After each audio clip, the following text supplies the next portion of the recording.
Alright guys, welcome back. I guess we're going on take 2 now of Pure Evil MMA's Ultimate Fighter Season 26 recap.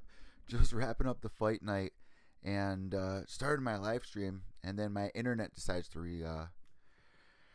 reboot itself, and that was just perfect timing for that to happen. So here we are, take 2 now. It's about 2 o'clock in the morning, about 1:47, just wrapping up here. And I don't think it would be right if we started from the top and worked our way down. I think it's only right to work away from the bottom up because, just to gear everybody that's tuning in right now, what we were in for tonight, I mean, we didn't really know what to expect. I mean, we just saw this season Ultimate Fighter unravel between Eddie Alvarez and Justin Gaethje, and we're looking forward to that fight tomorrow. Could be one of the best fights of the year. It has all the ingredients to be one of the best fights so far of the year. Justin Gaethje already brought to the table one of the best debuts in UFC history against Michael Johnson. So it was kind of weird having him coach the season Ultimate Fighter, but the timing works out perfectly. Here we are at the end of the year, and he gets another fight in. He coaches these girls. Another weird thing, you have all these girls living in a house. You got 2 guy coaches. Where are the female coaches in all of this? Didn't really make sense at first, but it was actually a really good season now that we're looking back on it. And the way it all ended, Roxie getting her second chance here in the Ultimate Fighter, and then everything works out perfectly for her tonight to get the shot at the title. It was only right. And for those of you guys that didn't know, Sarge Eubanks, who originally won the season Ultimate Fighter, her kidney started shutting down. She got rushed to the hospital, and the night before the weigh-ins, I guess it was just a wrap from there. So they had to find a replacement. Lauren Murphy, luckily, and remember all the shit that everybody was giving Lauren Murphy because she thought Sarge was going to miss weight. Lauren Murphy stayed ready. She was a professional and stayed ready. Made sure that she was, ready to fight in case that call did come. And fortunately, it came. And another thing that everyone was giving Lauren a hard time about was that she was overlooking everybody, kind of. And she lost to the winner of this season of Montano, but she was kind of overlooking everybody, gearing up for a fight with Barb, who before this, Barb Honchak, hasn't had a fight in about 3 years. She jumps back into the season Ultimate Fighter.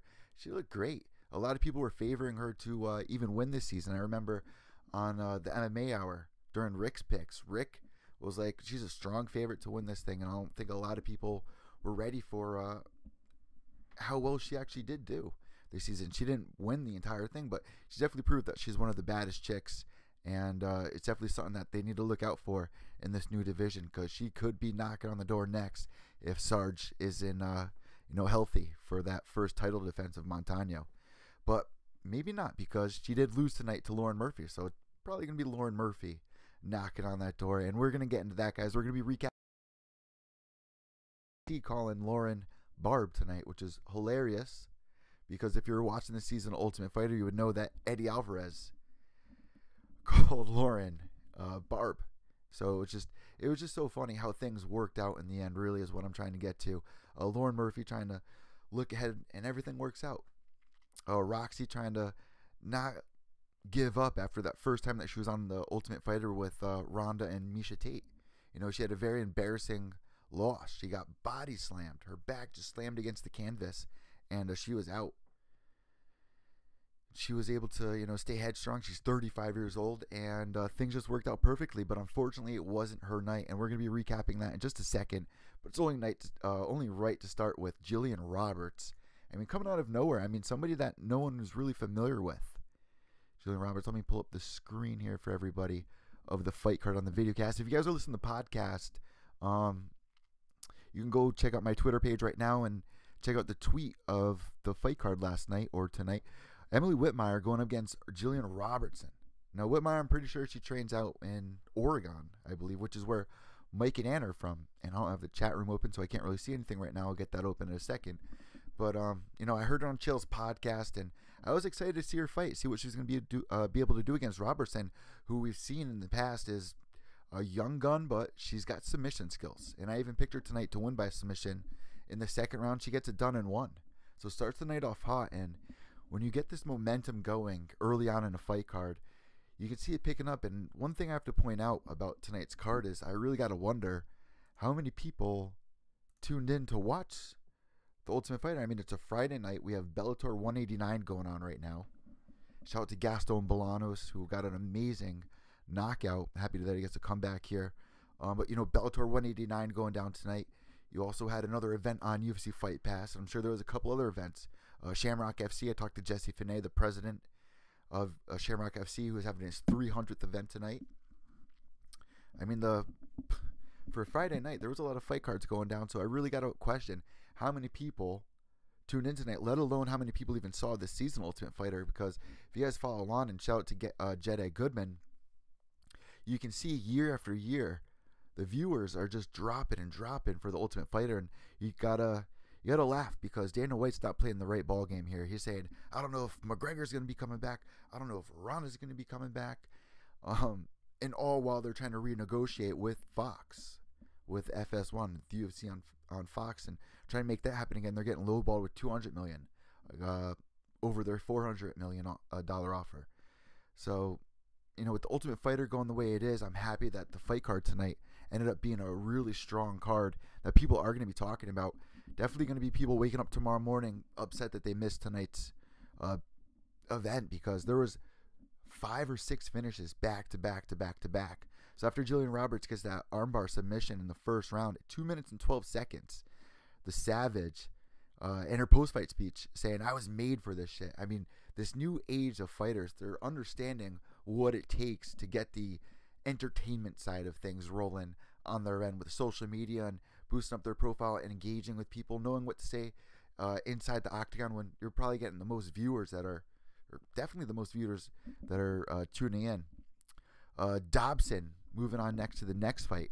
Dobson defeats Ariel Beck in round 2 with an amazing TKO. Now, going into the second round, it looked like Ariel Beck was starting to pick up a little bit more momentum there. And Dobson, man, she's just a little tornado. She's actually a 4th grade teacher, for those of you guys out there that didn't know. But going into this fight, we knew that she had a couple of knockout wins before in the past. Kind of a nobody, though. Fighting for a real underground promotion. I don't think she's coming up from Invicta. Correct me if I'm wrong. She's from another smaller organization, but she had high hopes coming into this thing. I know that she was ranked pretty low on the bracket there, but Dobson getting the second round TKO finish over Beck. And I've interviewed Beck before in the past. She's definitely a pioneer of the sport. I mean, I think she has a 4-4 record now, but she's been around for a while fighting over there at Invicta, and definitely don't like seeing people that you know or have interviewed before in the past. You don't like seeing them lose, but Dobson getting the finish in the second round starts this whole momentum up for the fight. So now we got 2 finishes in a row.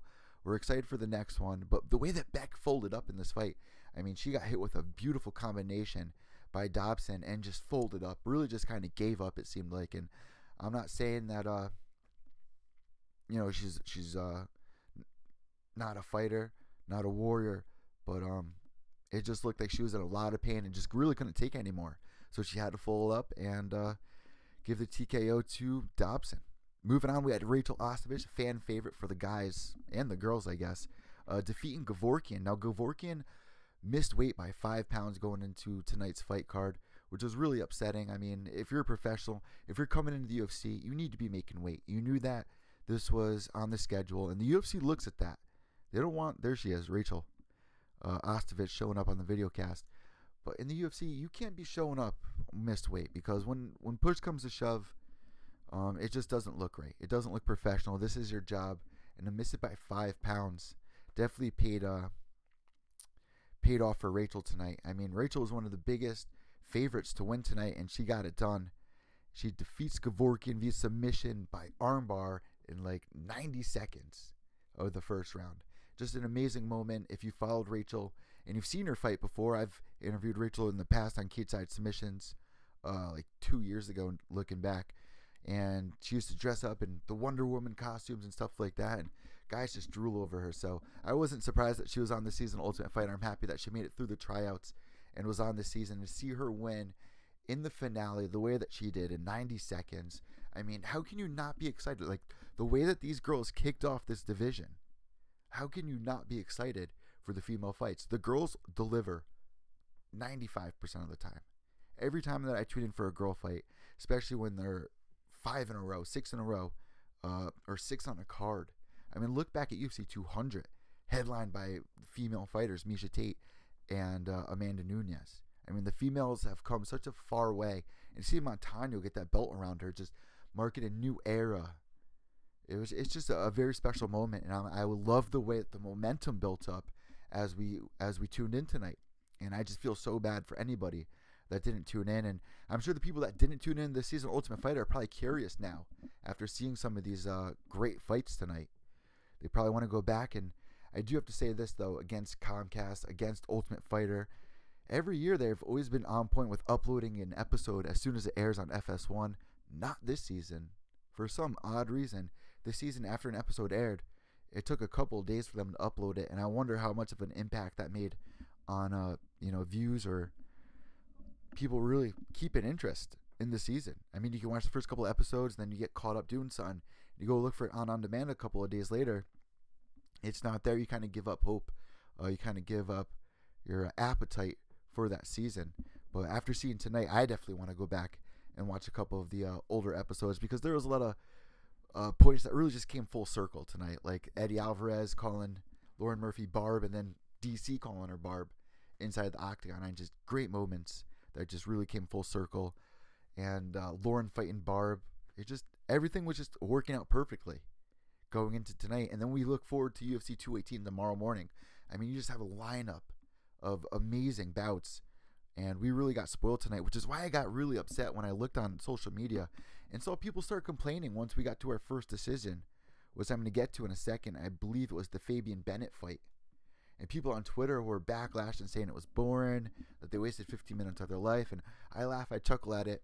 I'll like it on Twitter and stuff like that. But when I really sit there and think about it, I mean, we've just been spoiled lately. How many times have we been so excited or anticipating a card coming up, and the entire thing is just shit? Look at UFC 83.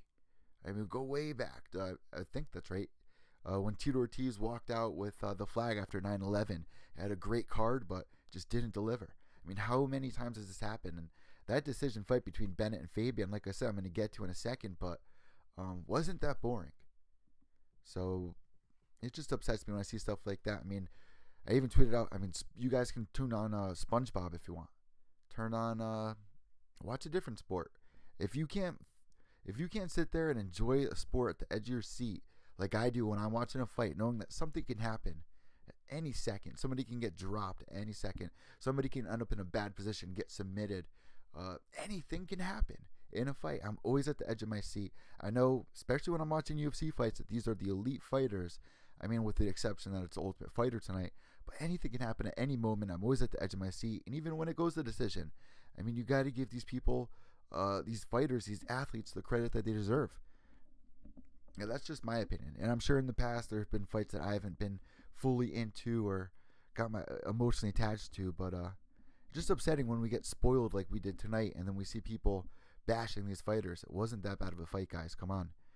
Change the channel. Bellator 189. Go watch Bellator 189 if you want. But as for me, man, I was at the edge of my seat all night.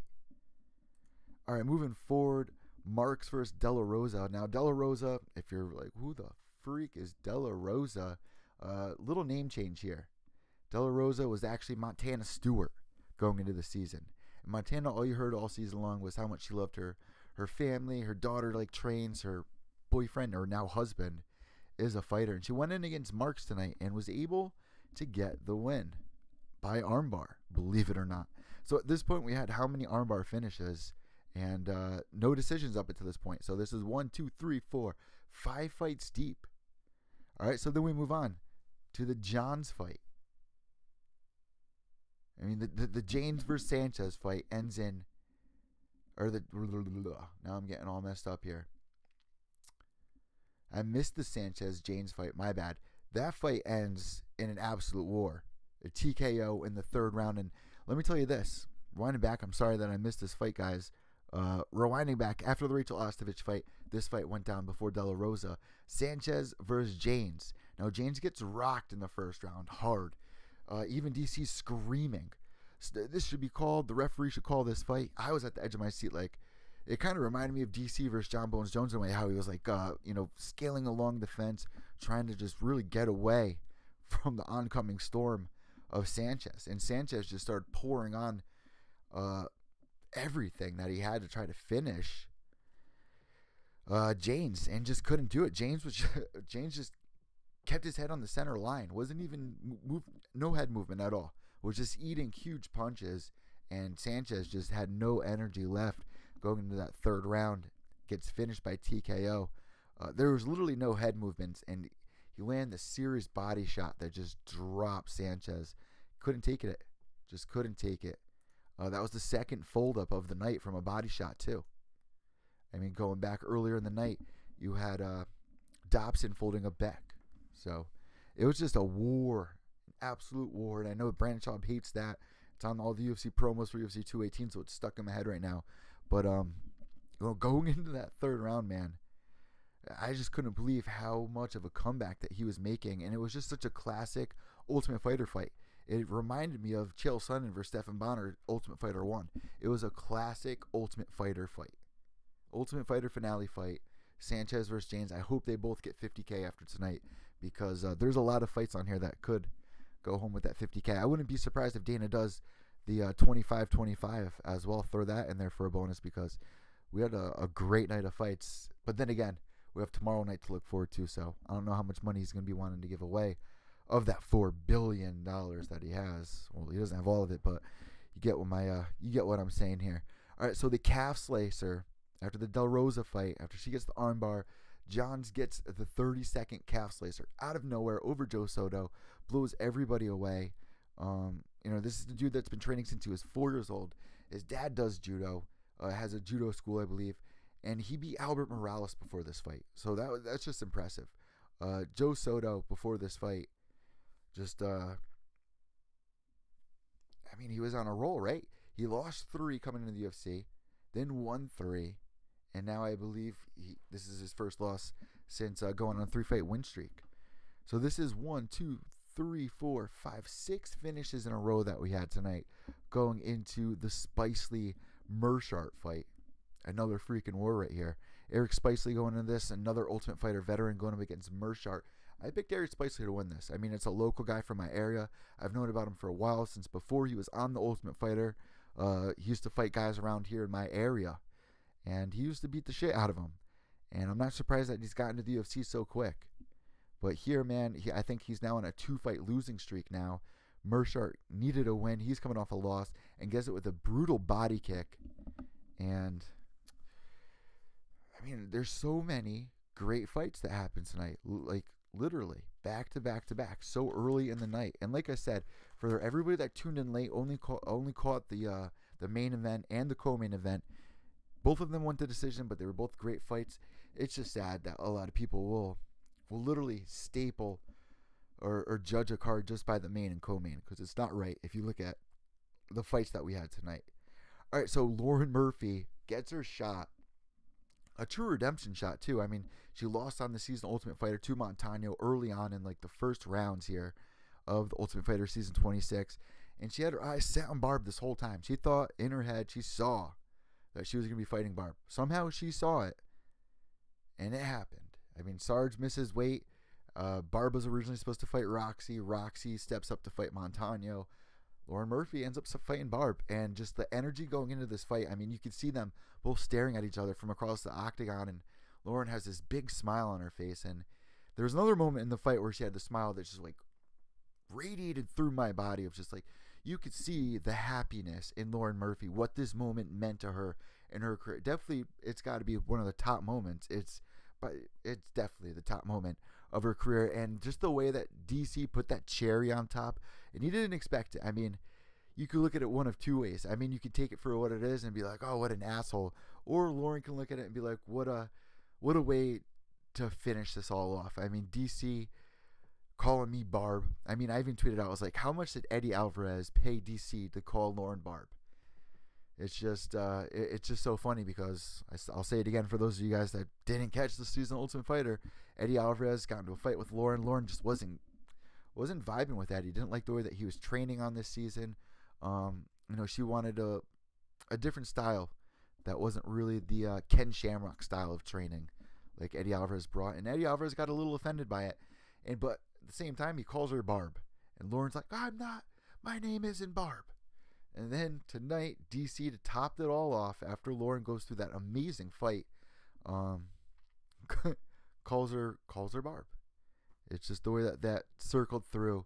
Just a great moment for Lauren. The way that she was smiling after that third round ended.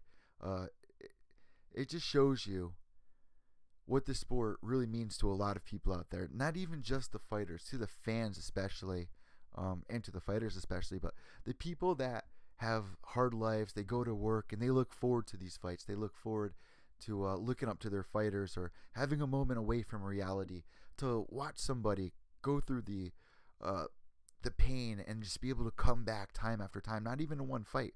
Just what Lauren Murphy went through on this season. Just there were so many times where she could have easily given up and didn't. She kept at any point she knew that she was out of the tournament, but something could have happened. Somebody could have got injured. Somebody might have missed weight, and she was a professional. She stayed collected. Even though she was a little upset a day or two after she lost, you got to expect it. Eddie Alvarez wanted her to jump right back in and think like nothing happened. And that's not the way that Lauren wanted to process it. So Lauren, God bless her, man. I mean, she stayed ready, and her moment happened. And there's the smile on her face tonight. It just meant so much to see that from her because we've been watching her for a long time now, and we know that she had a rocky start. Coming into the UFC, she had high expectations. I mean, she was champion in her former organizations. It just happened so quick for her. Training, doing the old Shark Tank trainings and stuff like that. She has a son. Her son originally is the one who even got her involved into fighting. She decided to buddy up with her son who wanted to try something out, and Lauren just fell in love with it. And tonight, seeing that smile, it was just so perfect. It was the highlight of Lauren's career that I've witnessed, at least, and it just radiated through me. It's just everything that I love about fighting. Just seeing a fighter come up and that moment unravel, and just how she pushed through that fight. Just those magical moments, man. Some people don't appreciate it. Some people are like, that fight sucked, it went to decision. But not me, man. I'm at the edge of my seat. I love every second of these fights. I just don't understand how people can be so hateful on one or two decisions on a fight night like this, especially after seeing these girls' careers unravel in a season in front of you. Don't have to know these girls forever. All you got to do is watch 6 weeks of Ultimate Fighter, and you could be in love with the fighter stories here. So another moment here in WMMA history. Now that we open up the gates of this division here, what a way to enter this division too. Our co-main event, even though it went to a decision, Sugar Shane O'Malley, coming off that season of Dana White's Tuesday Night Contender Series. I'm pretty sure they're going to be continuing it, and I hope they do on UFC Fight Pass. If you missed out on that season, you can get UFC Fight Pass and go back and watch it, and I suggest that you do, because Sugar Shane O'Malley, man, had one of the best fights on the entire Contender Series. Snoop Dogg was losing his mind. Shane O'Malley gets an amazing knockout, but he had a test against him tonight with Terrion Ware training with Edmund Taverdian. All you heard in Edmund's corner was head movement, head movement. Even DC's commentator, color commentator, whoever he was commentating with, which I wasn't really that big of a fan of, was asking a lot of newbie questions, in my opinion. But he was even saying, you can hear it from your corner saying, head movement, head movement. It's like, do you know the joke behind that? First off, do you know the joke behind the Amanda Nunes Ronda Rousey fight, the head movement joke? Go check out my boy Mohad Foodalot's video to to circle back to that giggle. But O'Malley, man, going into this fight, he pushed forward. He had the flashy stuff, but going into the second round, he started tiring out. Terrion Ware just kept moving forward, and he was rocking him a couple of times, but the head movement of O'Malley was something that you can really appreciate here. Definitely reminds me of an Anderson Silva. So the way that his head movements, the way that he cuts angles, turns corners and cuts angles, and just gets these awkward combinations to land, and just he's very creative in there, almost like a John Bones creative. He's very long and lanky as well. Definitely noticed that. He had a karate stance, and I think he did very well tonight. I mean, everyone was hoping that he was going to get the finish, get the knockout, and man, he tried. He really gave it his all. You can tell in the first and third round, especially the third round. After I scored, he lost the second round on my scorecard at least. I scored first round 10-9 for O'Malley, second one 9-10 for Ware. So it was really anyone's game here going into the third round. And between the kicks, the spins, just how long he was. And just the way that he just kept cutting corners, he just kept moving. But Terrion Wyatt just kept moving forward the entire time, really wearing on OMalley. But OMalley was able to kick it up in the third gear, and Ware just didn't have it in him and couldn't keep up with him. OMalley was able to squeeze it out for the finish, and he was able to cap it off with a couple flashy moves as well. That got us into our main event, which was Roxie versus Montano, and just the way that this all worked out, perfect for Roxie. Pioneer in the WMMA community, 35 years old at this point, and if you want to be champion, you need to get through one of these girls. And Roxie was the #1 seed on this season Ultimate Fighter, so God bless her there. I mean, it's definitely a huge win on Montano's part, but I definitely want to see the Sarge fight. You got to fight Sarge. That was the fight that was supposed to happen. I know that some people out there might say it's not Sarge's weight division, but in my opinion, it is her weight division. It is, because she went into the season, she made weight for a few of her fights, and unfortunately she wasn't able to get it. Her kidneys shut down.